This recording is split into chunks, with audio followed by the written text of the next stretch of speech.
नमस्कार दोस्तों, स्वागत है हमारे इस यूट्यूब और फेसबुक मंच पर। जैसा कि आपको पता होगा कि दिनारा रोहतास में एक व्यक्ति की हत्या कर दी गई, जिसका नाम चंदेश्वर चौधरी है।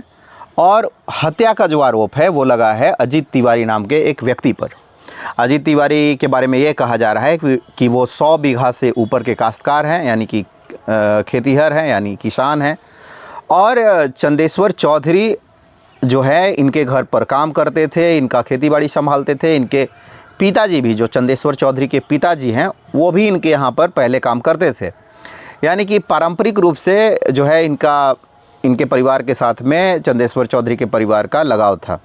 और इनके बेटे के साथ में भी कुछ पैसे की लेन देन की बात की जा रही है, जो अभी पुलिस ने जिस पर कुछ भी साफ नहीं किया है, स्पष्ट नहीं किया। हालांकि एफआईआर दर्ज कराया गया है हत्या का। दोनों के अपने अपने आरोप है। जो चंदेश्वर चौधरी का परिवार है और जो अजीत तिवारी का परिवार है, दोनों को के अपने अपने पैसे के लेन देन को लेकर आरोप है। दोनों एक दूसरे पर यह आरोप लगा रहे हैं कि भाई हमने पैसा दिया था। इनका कहना है कि भाई हमने पैसा दिया था। अब पैसा का लेन देन का लेके तो स्पष्टता नहीं है, लेकिन कुछ पैसे का लेन देन था। लेकिन सिर्फ पैसे के लेन देन के कारण कोई किसी को गोली मार दे, ये भी बात जो है मतलब गले से नहीं उतरती है। तो क्या कारण है इसके पीछे, वो तो अभी पुलिस के आगे आने वाली जांच में स्पष्ट होगा। लेकिन कहा यह जा रहा है कि शराब की बोतलें भी अजीत तिवारी के घर से मिली है। और जब चंदेश्वर हत्या कर दिया गया, उसके पहले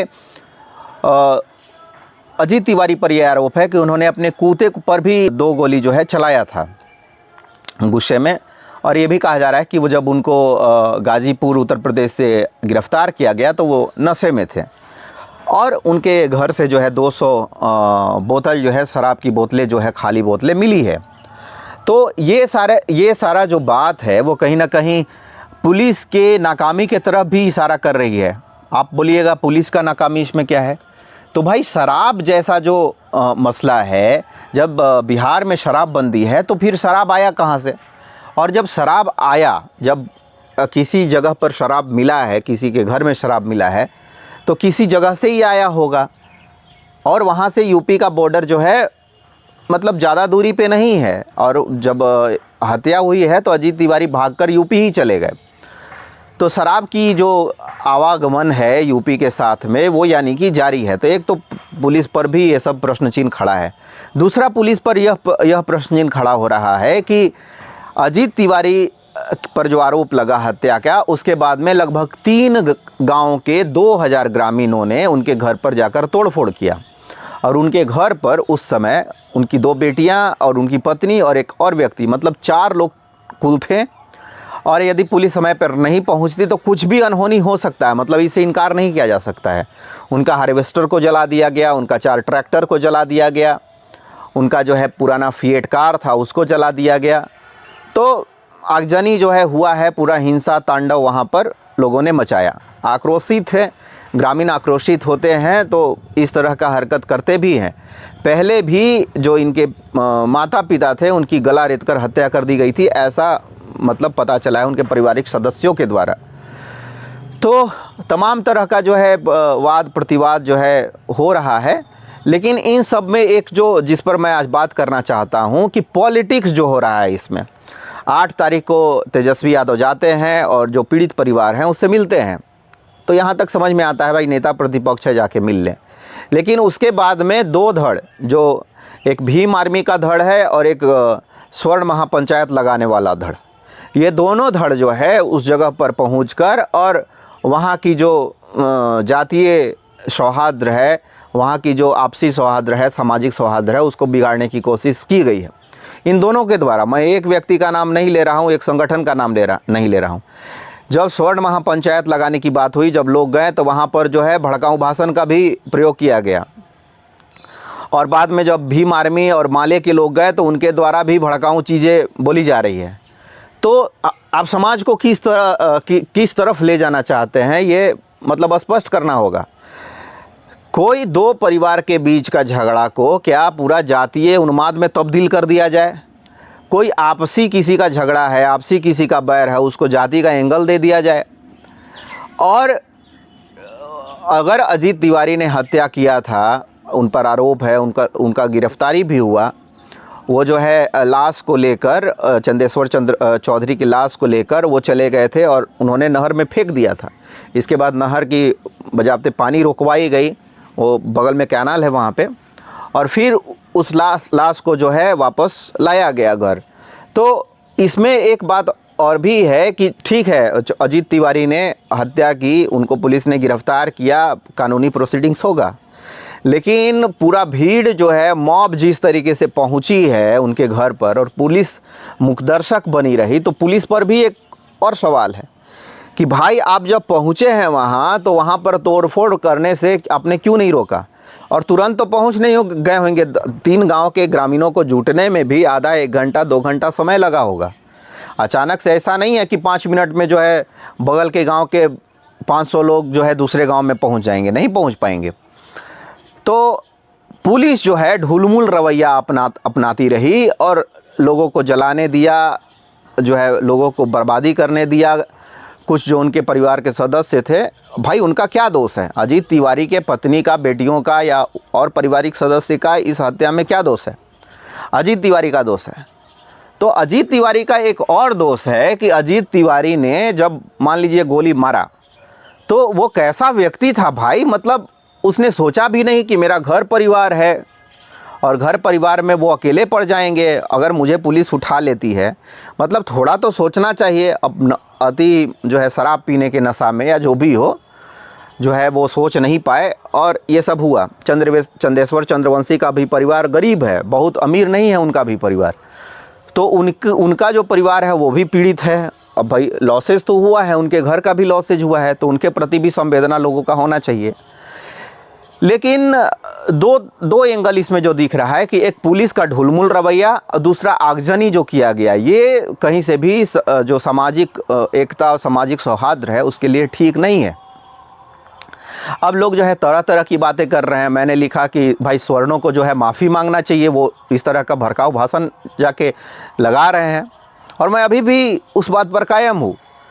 स्वर्ण समाज जो है पढ़ा लिखा शिक्षित समाज है, स्वर्ण समाज जो है समृद्ध समाज है, सिस्टम को समझता है, व्यवस्था को समझता है। तंत्र में ज़्यादा लोग हैं, वकील से लेके जज से लेके पुलिस में भी लोग भरे हुए हैं,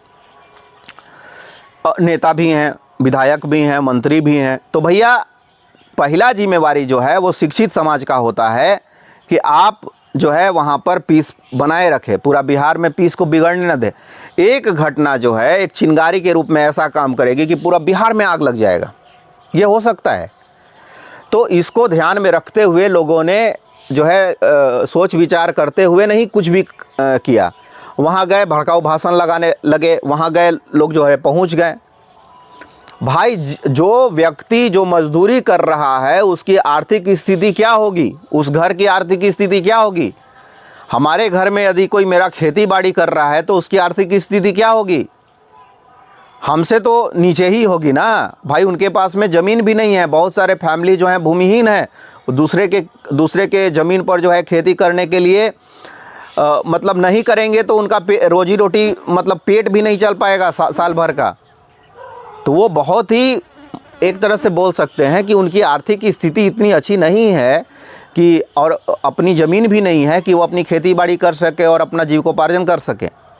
तो उस स्थिति में जो स्वर्ण समाज है उनकी ज़मीन पर अगर कोई कर रहा है, उनको अगर कोई मदद कर रहे हैं, तो थोड़ा सा तो संवेदना होना चाहिए, थोड़ा सा तो धैर्य होना चाहिए।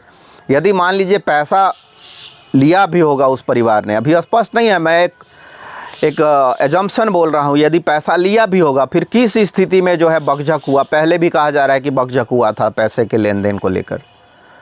तो ये जो सवाल है वो समाज के सामने खड़ा है। लेकिन दूसरा बात एक ये भी है, देखिए जो जिस व्यक्ति पर ये हत्या का आरोप लगा है अजीत तिवारी पर पहले से भी हर्ष फायरिंग में, एक शादी के दौरान फायरिंग में एक अपने ही बिरादरी के व्यक्ति की हत्या का आरोप है और जेल भी गए थे वो।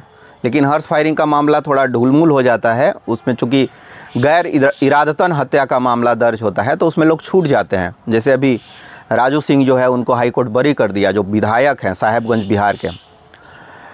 अच्छा, अब जो मतलब सामाजिक जो स्थिति है बिहार की, वो मतलब थोड़ा सा ये भी है, कुछ लोग जो है बात बर्दाश्त नहीं करते हैं, जिनके पास में धन संपत्ति ज़्यादा है वो लोग बात बर्दाश्त नहीं करते हैं, वो लोग अपने तैश में रहते हैं। कोई अगर बोल दिया, कोई मुंह लगा दिया तो उसको छोड़ते नहीं हैं, उसकी हत्या कर देते हैं, उसको गाली गलौज करते हैं, मारपीट करते हैं। तमाम तरह की घटनाएं होती है। बिहार में मेरा जन्म कर्म हुआ है, यहीं मैं रहा हूं, तो ये सब चीज़ें जो है आम है बिहार में। लेकिन अभी जो स्थिति है, जिस तरीके से बिहार प्रगति किया है सामाजिक, आर्थिक, राजनीतिक रूप से, तो क्या हम वापस 1990 की तरफ बिहार को धकेलना चाहते हैं? क्या हम वहीं ले जाना चाहते हैं बिहार को, जिस गड्ढे से जो है निकाल कर बाहर लाया गया है?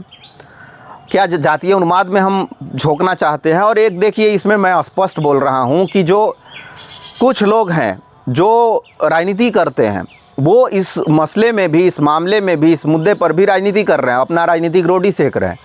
तो ऐसे लोगों से सतर्क रहने की ज़रूरत है। अब स्वर्ण समाज के भी कुछ जो है यूथ लोग, कुछ जो है नेता अपना रोटी सेकना चाहते हैं, अपना नाम फेम कमाना चाहते हैं। तो भाई लाशें मिला है, दुनिया भर का मुद्दा है, आप उस पर लड़िए ना, सामाजिक मुद्दे पे लड़िए ना, सबके लिए लड़िए ना। नहीं, लाश दिखेगा तो लोग जाएंगे ताकि उनका जो है नाम बढ़े, 10, 20, 50 गाड़ी लेके जाएंगे। तो ये मुझे मतलब गले से नहीं उतरता, ये सही चीज़ नहीं है। इसी तरीके से भीम आर्मी का देख लीजिए, या कुछ बहुजन एक्टिविस्ट हैं, या उनका जो है संगठन है, वो लोग भी पहुंचते हैं इसी तरीके से, वो लोग भी यही करते हैं। बहुत सारे लोग जो है, उनके बीच के भी लोग जो है लाश पे राजनीति करते हैं। तो लाश पे राजनीति उनको भी नहीं करना चाहिए। मतलब आप इतने तमाम तरह के मुद्दे हैं, कॉन्क्रीट मुद्दे पे कीजिए ना। आप भावनात्मक मुद्दे पर लोगों को क्यों भड़का रहे हैं? और भावनात्मक मुद्दे पर लोगों को भड़का के आप समाज को किधर धकेलना चाहते हैं भाई? तो ये थोड़ा सा समाज को सोचना चाहिए कि दोनों ऐसे जो दोनों व्यक्ति हैं, दोनों संगठन, जो चाहे स्वर्ण समाज के तरफ से हो, चाहे, चूँकि भावना में आदमी बह जाता है, इंस्टाग्राम पे देख के रील्स, जो है फेसबुक पे रील्स देख के भावनाओं में बह जाता है। भाई कैसे कोई अटैक कर दिया, कैसे कोई किसी का गाड़ी जला दिया, घर जला दिया, अनाज जला दिया, 4 ट्रैक्टर जला दिया। लेकिन आप एक तरफ ये भी देखिए कि एक व्यक्ति की जो है गोली मारकर हत्या कर दी गई, जो मज़दूर थे, जिनका परिवार जो है गरीबी में है। तो दोनों तरफ से सोचना चाहिए आदमी को, थोड़ा सा मतलब सोचना चाहिए, दोनों पर्सपेक्टिव से सोचना चाहिए। और जो जाति के नाम पर, जातीय उन्माद फैलाने के नाम पर जो दोनों तरफ के लोग जो चाहते हैं कि हम पॉलिटिक्स करें, हम अपना चेहरा चमकाएं, तो भाई मुद्दा बहुत है। ये भावनात्मक मुद्दे में मत उलझाओ, बिहार को वापस मत धकेलो। और मैं पुलिस से भी पूछना चाहता हूं कि भाई आप लोग जो है, आप लोग किसी भी चीज़ पर क्यों नहीं जो है अच्छे से प्रतिबंध लगा रहे हैं? जब शराब बंदी है तो कहाँ से शराब आ जा रहा है? अब ये तो शराब के नशे में हुआ है, जाहिर सी बात है। तो शराब कहाँ से आ रहा है? पुलिस जो है जब पहुंची वहाँ तो नियंत्रित क्यों नहीं की? क्या पुलिस को पता नहीं था कि वहाँ जलाया जाएगा, वहाँ पे पत्थर फेंके जाएंगे? और बहुत तरह के तमाम सवाल जो हैं पुलिस के ऊपर में हैं। कहीं ना कहीं ये पुलिस की ही तो नाकामी है ना कि अजीत तिवारी ने गोली चला दिया। भाई जब उन पे हत्या का पहले से आरोप है तो वो जेल में भी रहते हैं, तो कैसा आप लोग पेपर बनाए, तुरंत छूट के आ गए, है ना? ज़्यादा दिन जेल में भी उनको नहीं रहना पड़ा। तो पुलिस जो है कुछ बिहार की ऐसी है जो घूस वूस लेके भी लोगों को रिलैक्सेशन दे देती है। जैसे अब आगजनी क्यों हुआ? अगर आगजनी का सीधा सा मतलब है कि आम ग्रामीणों को पुलिस पे बहुत विश्वास नहीं है, न्याय तंत्र और प्रशासन पे विश्वास नहीं है, इसलिए तो जाके आगजनी कर दिए, घर जला दिए, ट्रैक्टर जला दिए, हार्वेस्टर जला दिए। यदि लोगों को पुलिस पर विश्वास रहे तो बात समझ में आती है। लेकिन वहाँ पर भी सेटिंग गेटिंग हो जाता है लोगों का, 4 नेताओं का कॉल आ जाएगा, भाई छोड़ दीजिए, भाई केस को ढीला कर दीजिए, भाई पैसा ले लीजिए। और कुछ लोग तो है मुँह मांगा, जो है एसपी डीएसपी बिहार के दरोगा लोग मुँह मांगा कीमत भी मांगते हैं, उनको दिया जाता है और छोड़ देते हैं। तो ये सब जो सामाजिक विकृति है, पुलिसिंग की जो विकृति है, जो पुलिस का जो आचरण होना चाहिए वो कहीं ना कहीं सामाजिक रूप से फ्रेंडली नहीं है, वो डराने धमकाने वाली है, वो लोगों से पैसे झीटने वाली है। इस कारण से ये स्थिति खड़ा हुआ है कि गई मॉब और जो है लिंच कर दी, गई मॉब और आगजनी कर दी। तो पुलिस पर भी तमाम तरह के सवाल है। लेकिन जो सामाजिक रूप से लोगों को सोचना चाहिए कि जो भी भड़काने की कोशिश कर रहे हैं वीडियो शेयर करने के माध्यम से, या भड़काऊ भाषण लगाने के बाद भड़काऊ भाषण लगाकर, तो उनसे बचना चाहिए। अब पुराने जो दौर है उसके तरफ हम लोग वापस नहीं लौट सकते हैं, लौटना भी नहीं चाहिए। हम लोग आगे की तरफ जा रहे हैं, प्रगति कर रहे हैं, सामाजिक आर्थिक राजनीतिक रूप से हम लोग आगे बढ़ रहे हैं, तो वहाँ जाने का ज़रूरत कुछ नहीं है, कभी नहीं है, कभी सोचना भी नहीं चाहिए। ऐसे लोगों से समाज को दूरी बनाए रखना चाहिए। बहुत बहुत धन्यवाद।